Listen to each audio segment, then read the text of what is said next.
69A, it talks about power to issue direction for blocking for public access of any information through any computer resource. तो government, central government के पास power है कि वो किसी भी officer को authorise कर दे कि in the interest of sovereignty and integrity of India, defence of India, security of the state, friendly relation with foreign state और पब्लिक ऑर्डर, और for preventing incitement to the commission of any cognizable offence relating to above, that is interest of the sovereignty and integrity of India, defense, etc.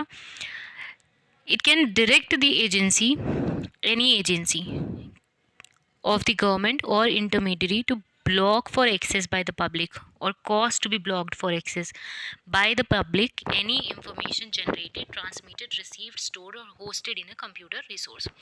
ठीक है, कोई भी information जो generate हो रही है, ट्रांसफ़र हो रही है, रिसीव हो रही है, स्टोर हो रही है या होस्ट कर रहा है कोई computer resource,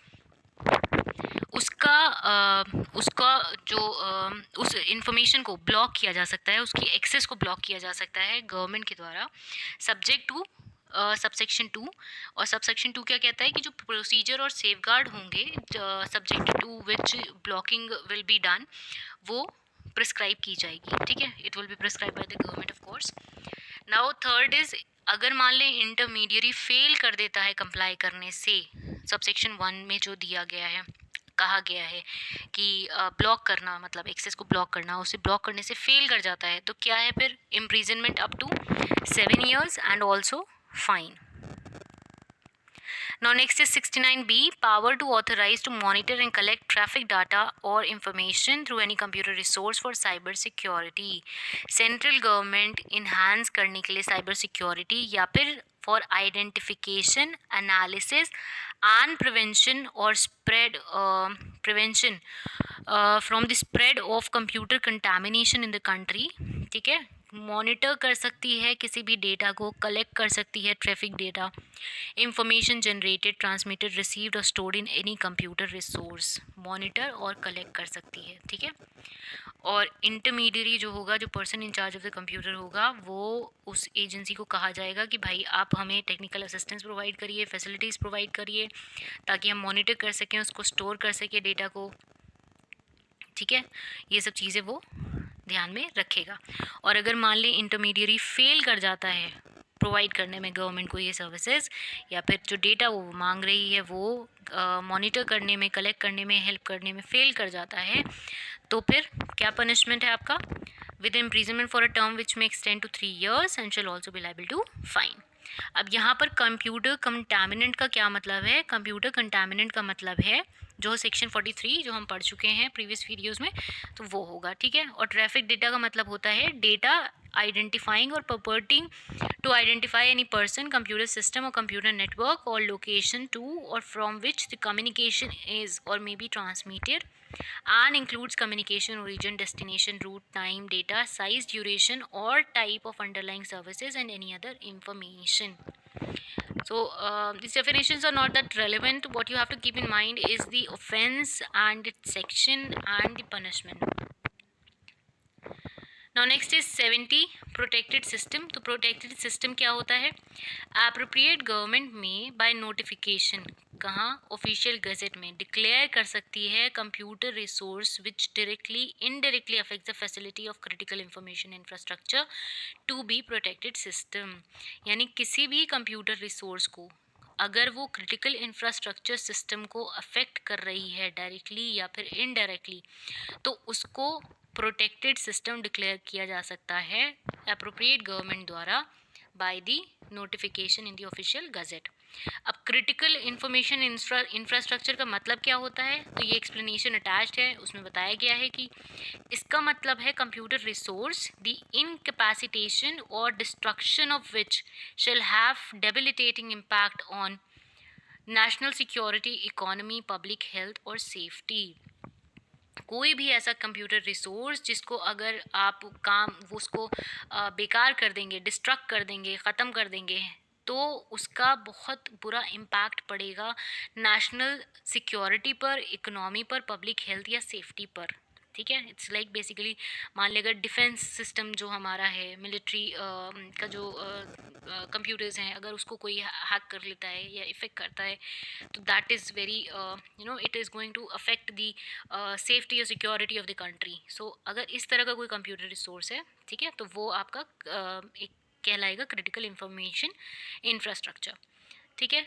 second is appropriate government may by order in writing authorise the persons who are authorise to access protected system. Authorise तो अप्रोप्रिएट गवर्नमेंट डिसाइड करेगी कि कौन वो पर्सन है जो ऑथराइज हैं एक्सेस करने के लिए प्रोटेक्टेड सिस्टम को।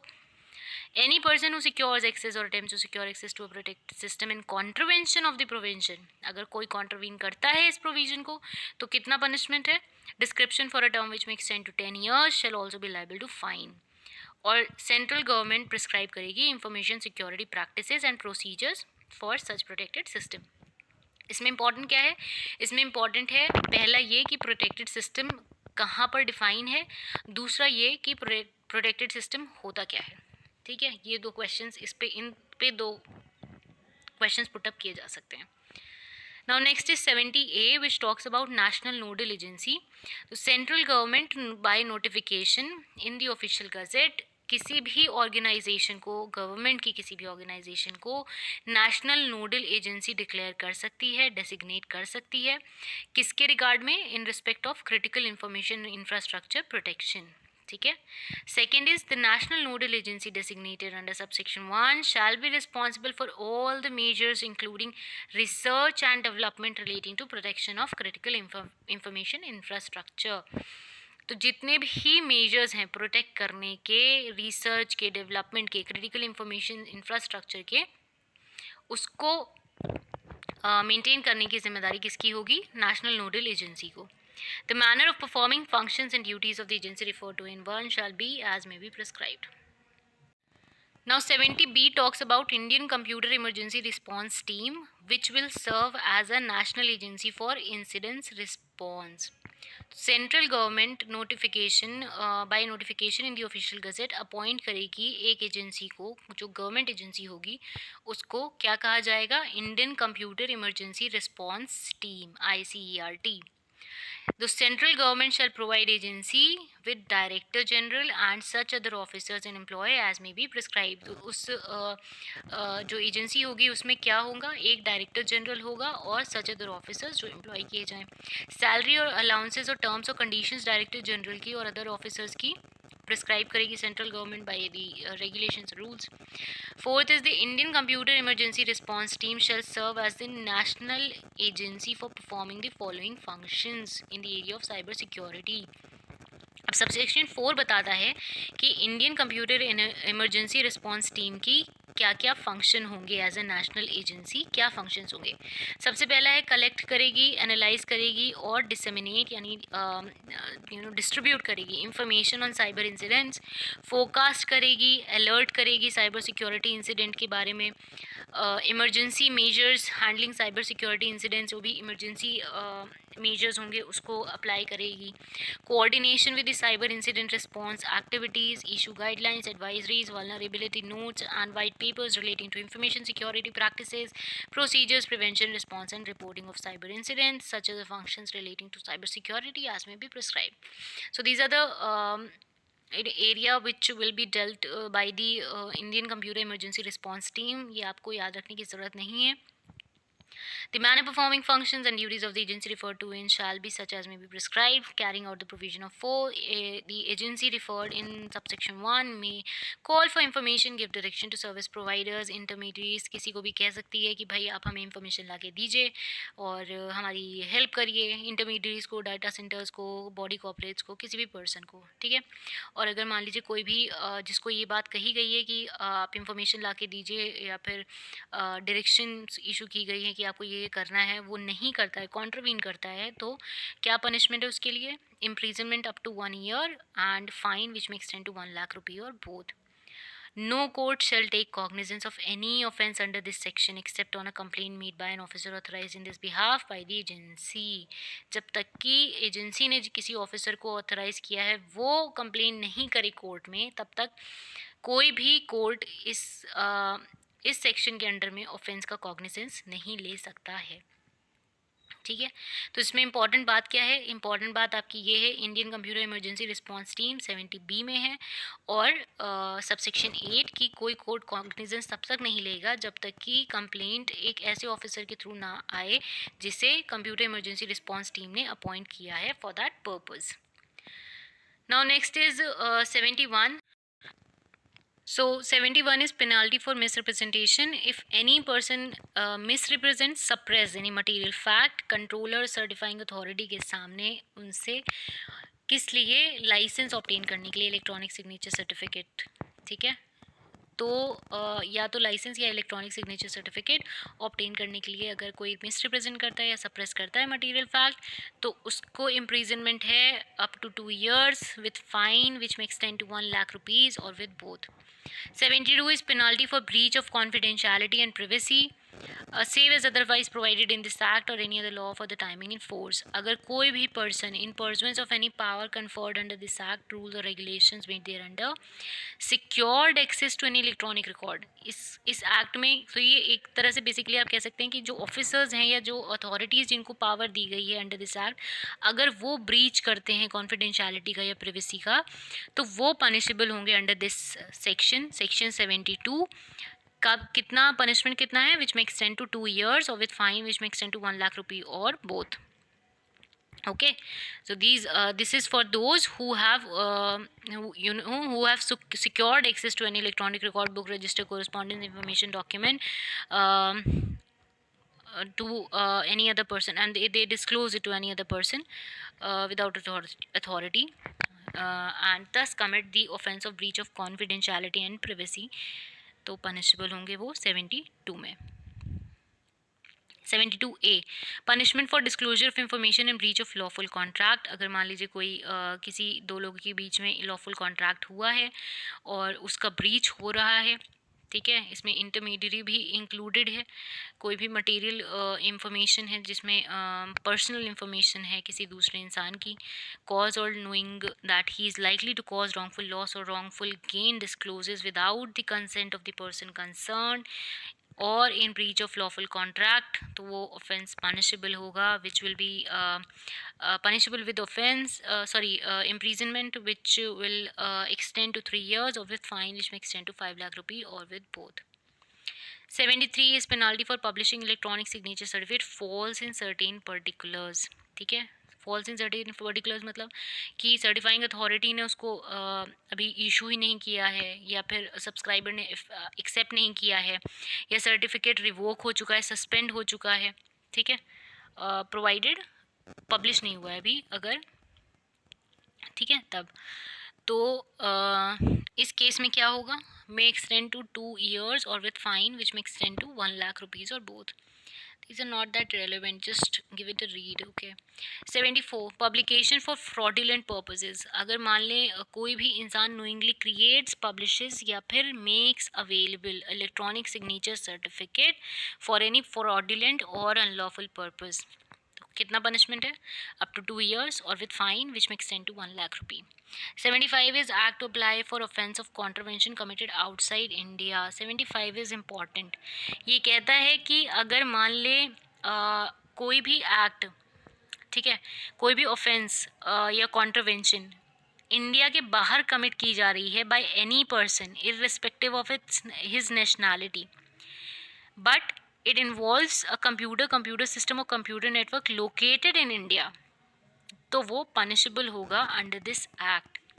मतलब कि अगर कोई इंसान इंडिया के बाहर कोई ऑफेंस कमिट कर रहा है in relation to any computer resource, computer system, computer located which is located in India, तो 75 के अंडर वो इंसान पनिशेबल होगा। It doesn't matter what is his nationality. जैसे हम देखते हैं कि साइबर क्राइम होते हैं, इंटरनेशनल साइबर क्राइम्स होते हैं, ठीक है, तो डेटा लीक जैसे होता है, ठीक है, या आप अक्सर न्यूज़ में देखते हैं कि रैंसमवेयर वगैरह वो किए जाते हैं, इंजेक्ट किए जाते हैं अलग अलग कंट्रीज़ के सिस्टम में, तो अब कंट्रीज़ के पास अथॉरिटी है कि वो जो भी पर्सन द ऑफेंडर उसको वो लाइबल कर सकें, और 75 आईटी एक्ट का हमारा इंडिया को ये पावर दे रहा है।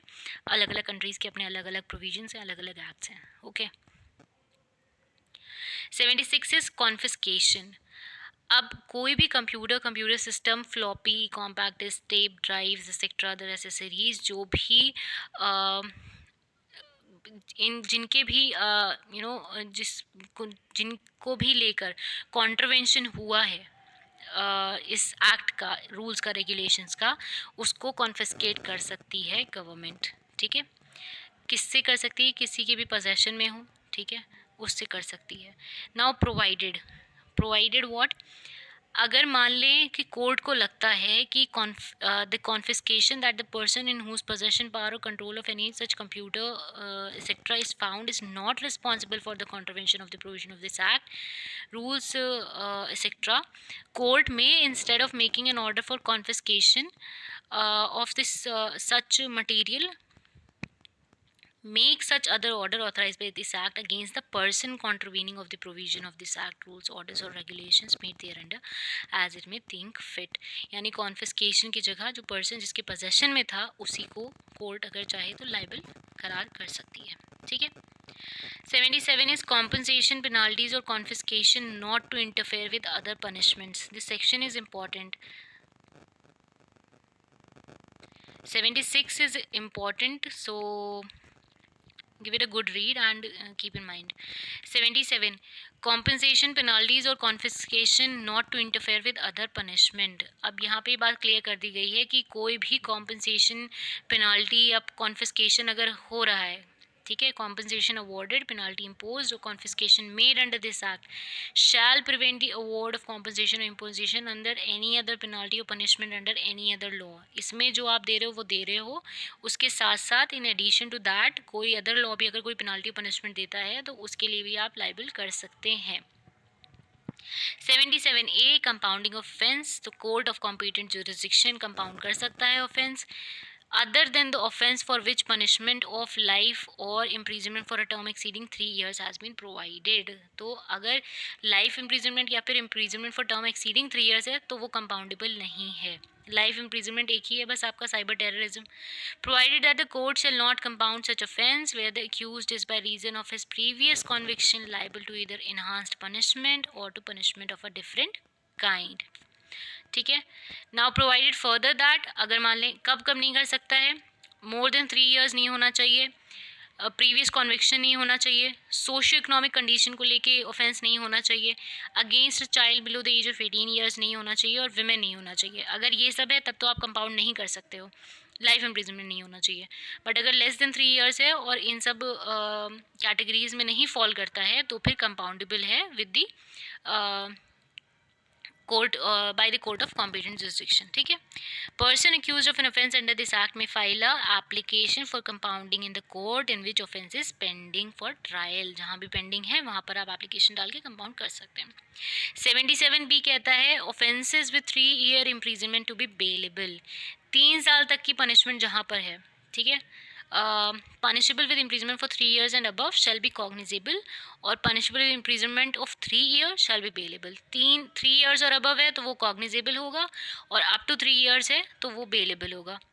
78 is power to investigate offences, तो police officer not below the rank of inspector जो है वो इन्वेस्टिगेट कर सकती है। 78 is important। Now with this we come to an end and this has become a little bit lengthy but it is an important part and I would suggest you to give it a good read and try to learn the sections।